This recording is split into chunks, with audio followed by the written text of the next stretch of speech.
Namaskar. Well, in today's class, there is a question came across that, sir, we need to, really understand a bit deeper on the specifically concepts of, soul. We need to understand कि क्या, like, it is possible we can really call the souls. क्या हम spirits से बात कर सकते हैं? तो this question came across and definitely. Now that student was very curious and he bring down some of the things also along with him, and he requested me to get into this and told कि sir, we need to go beyond astrology and Vastu Shastra, and we need to understand can we really talk to the spirits and all that stuff. And definitely if you really wanted to ask me कि yes, is it possible or not, but my concern is why you want to go into those kind of zones where actually humans are not allowed.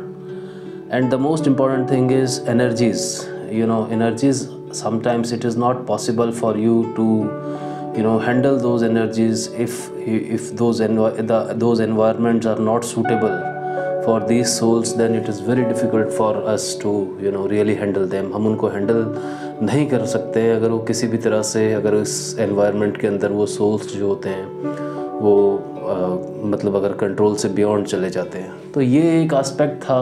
And the concern ये था कि इसके साथ साथ उन्होंने जो कुछ स्टूडेंट्स थे जो इस चीज़ की कोशिश कर रहे थे, हालांकि as a faculty, as a teacher at Gurukul, since we do not follow the practices of tantra, because I am not saying कि हम लोग तंत्रा को हम लोग गलत कह रहे हैं या हम कोई जजमेंटल हो रहे हैं उस सिचुएशन को लेके, ऐसा कुछ नहीं है. बट कंसर्न ये है कि at Gurukul we deeply focus on occult sciences, and the most important thing is my honest opinion will be you should not focus on all these things, talking to the spirits. And the most important thing is you need lot of sadhana for this. आपको साधना करना पड़ेगा, and it is not easy to enter into those zones. Like मुझे ऐसा लगता है कि अगर आप लोग इस चीज़ को प्रैक्टिस करना चाहते हैं तो मैं आपको सीरियसली डिस्करेज करूँगा, आपको इस चीज़ में नहीं जाना चाहिए. और अगर फिर भी अगर आप ज़िद करते हैं कि हमें जाना है या हम जाना चाहते हैं, तो definitely you need to understand कि उसके लिए आपको नॉट ओनली एट द आपको मेंटली तो सशक्त होना ही पड़ेगा. मतलब you need lot of core deeper mental practices, जिनके हिसाब से आप ये समझ लीजिए कि जो आपकी मेंटल शुद्धि है वो बड़ी इंपॉर्टेंट है. और सबसे इम्पॉर्टेंट चीज़ है कि आप शारीरिक तौर पे भी चीज़ों को लेके, अपनी हैबिट्स को लेके, अपने फूड हैबिट्स, आपका जो खाना पीना का तरीका, और आपके जो तामसिक जितने भी तरह के जो फूड्स होते हैं उनको आप ना ले रहे हों.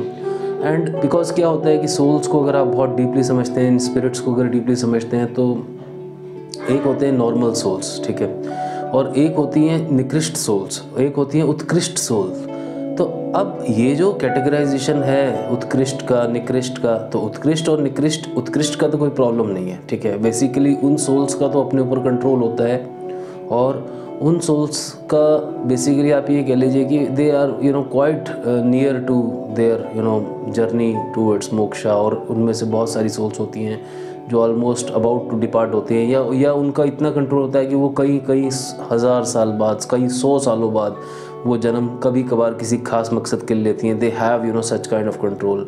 And when you talk about normal souls, normal soul का ऐसा रहता है कि जनरली जैसे ही 13 दिन का जो फेज़ होता है वो कंप्लीट होता है, एंड उसके बाद कुछ ही समय के अंदर, बिकॉज उनके नॉर्मल सोल्स किनको बोला जाएगा, नॉर्मल सोल्स उनको बोला जाएगा जिनके पास अभी भी मेटेरियलिस्टिक हिचेस है और वो उनकी मेटेरियलिस्टिक हिचेस पूरी नहीं हुई हैं. तो मेटेरियलिस्टिक हिचेस जब तक आपकी नहीं पूरी हो रही हैं तब तक तो आपकी जो सोल है वो गर्भ को बहुत आसानी से चुन लेती है, अपनी जो डिज़ायर्ड उनकी जो मेटेरियलिस्टिक नीड्स हैं उनके हिसाब से काफ़ी हद तक चुन लेती है. बाकी डेफिनेटली इसमें बहुत सारा टेक्निकल फिनोमेना है कि किस तरह का आपका संचित प्रारब्ध कर्मास का अकाउंट, और the most important thing is आपकी आगे आपकी जो सोल के जो डिसाइडेड गोल्स हैं, हर सोल अपना एक गोल लेती है कि मैं इस जन्म में ये नहीं कर पाई तो अगले जन्म में मैं ये क्या करूँगी। तो ये गर्भ चुनने का जो प्रोसेस है ये नॉर्मल सोल्स आसानी से कर लेती हैं। और जो निकृष्ट सोल्स होती हैं उनको भी काफ़ी दिक्कत आती है, बिकॉज उनको भी उस तरह का गर्भ और एनवायरनमेंट चाहिए होता है जहाँ पर वो सोल्स जो है उस एनवायरनमेंट के अंदर जन्म लेने के बाद जो उनके at the very core deep जो मेलिशियस इंटेंशंस हैं उनको वो कैसे वर्कआउट करेंगी वो उनको देख रही होती हैं, और वो किस तरह से अपनी आगे की जर्नी को पूरा करेंगी वो उनको साध रही होती हैं। ठीक है ना। और नॉट ओनली दिस, अब आप कहेंगे कि एक बार टॉपिक पे दोबारा चलते हैं, बिकॉज के स्पिरिट से बात करना क्या पॉसिबल है। देखिए पॉसिबल है और इसमें अलग अलग तरह के जो मंत्रास होते हैं, हर साधक की इसमें क्या कहते हैं ना अपने लेवल पे एक सिद्धि होती है, और साधना जब उसकी मजबूत होती है तो हर साधक जो है अलग अलग मंत्रों को यूज़ करते हुए, जैसे 24 अक्षर का मंत्र हुआ, ठीक है, जैसे आपका 3 अक्षर का मंत्र हुआ, 9 अक्षर का मंत्र हुआ, तो ये जो कैटेगराइजेशन ऑफ मंत्रास हैं उन मंत्रास को यूटिलाइज़ करते हुए आप किस तरह से एक सोल को उसको आह्वान करते हैं। और इतनी आसानी से सोल्स जो है वो नहीं आती हैं। आपको बड़ी इंटरेस्टिंग सी चीज़ें मैं दिखाऊंगा अभी, जो उनका जो कुछ स्टूडेंट्स जो इस चीज़ को कोशिश कर रहे थे, when they came to me they bring something few things कि सर ये देखिए, हम ये देखिए मैं आपको दिखाता हूँ, ये इस तरह का दे मेड द बोर्ड। सब ये देखिए, आप ये बोर्ड देख पा रहे होंगे, दिस बोर्ड स्पेसिफिकली। तो इस तरह के बोर्ड्स बनाकर क्या इस बोर्ड के ऊपर इन्होंने ये मतलब इस तरह का एक ये ढक्कन भी इस्तेमाल किया है कि इसको क्या हम यूज़ करके क्या हम कॉल कर सकते हैं। देखिए इन चीज़ों से एक्चुअली ये जो आपने जो या आप ये मेरे हाथ में बोर्ड देख रहे हैं, ये ढक्कन देख रहे हैं, ये चीज़ें, या कुछ लोग इसको कॉल करने के लिए पेन का इस्तेमाल कर लेते हैं। और there are different ways and means to always जब आप आह्वान करते हैं इन सोल्स को बुलाने की कोशिश करते हैं, आप कर सकते हैं, परंतु इन चीज़ों से कुछ होगा नहीं। इससे ज़्यादा अगर आपको गहरे में बात समझनी है तो getting the right soul and connecting with the right soul, and the most important thing is कि उनकी स्वीकृति के बाद जब आप उनसे उत्तर ले पाते हैं किसी चीज़ों को लेके, और किसी चीज़ों में मेरा मतलब यहाँ पर मटेरियलिस्टिक तो बिल्कुल भी नहीं है।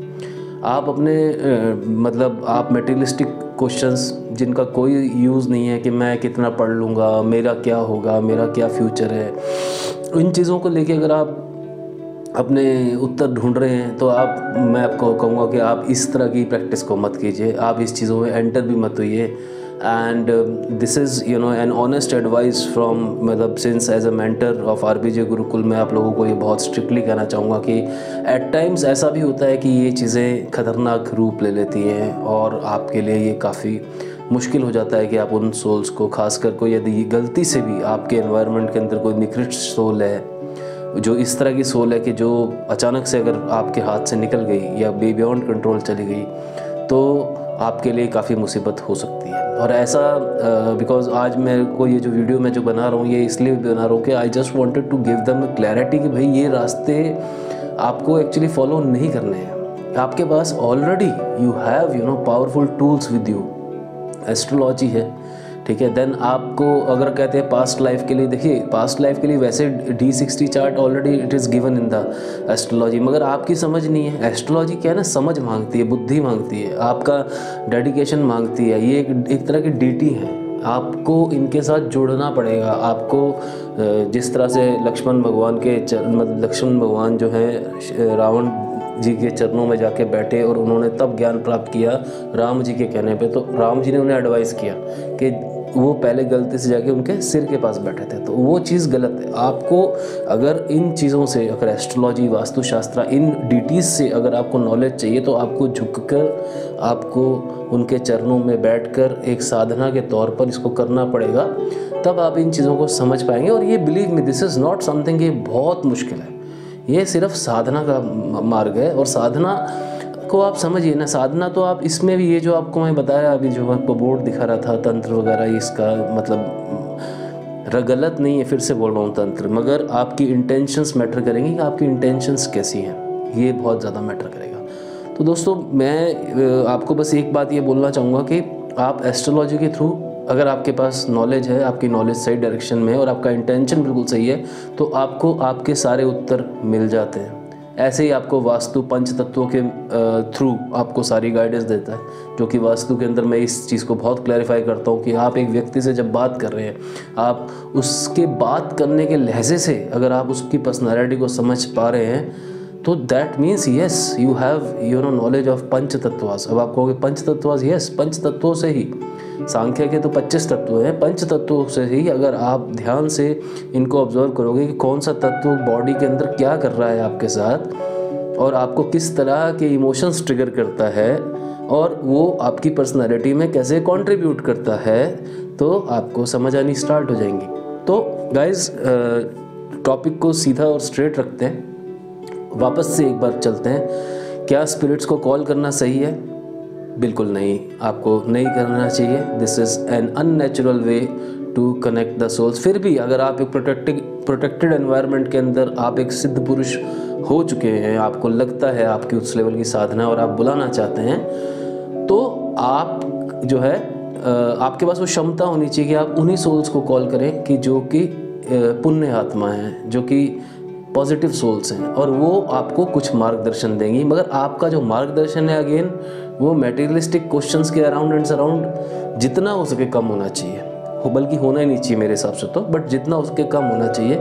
और अगर देखिए आपकी अगर साधना सही है, आपका अगर मार्ग सही है, तो आप you will be connected with the almighty Krishna consciousness. आप उन चीज़ों को समझिए, तो वो रास्ता तो वो तो एक ऐसा रास्ता है जिसके ऊपर शक किया ही नहीं जा सकता। तो उन चीज़ों को फॉलो करते हुए मैं आपसे रिक्वेस्ट करूँगा सभी स्टूडेंट्स से, please do follow the ethical ways to do the sadhana. And फिर भी अगर आपके मन में अभी भी कोई डाउट्स हैं तो आप मेरे को बताइए, मैं आपके प्रश्नों के उत्तर देता हूँ, आपको कमेंट सेक्शन में मैं जवाब दूंगा।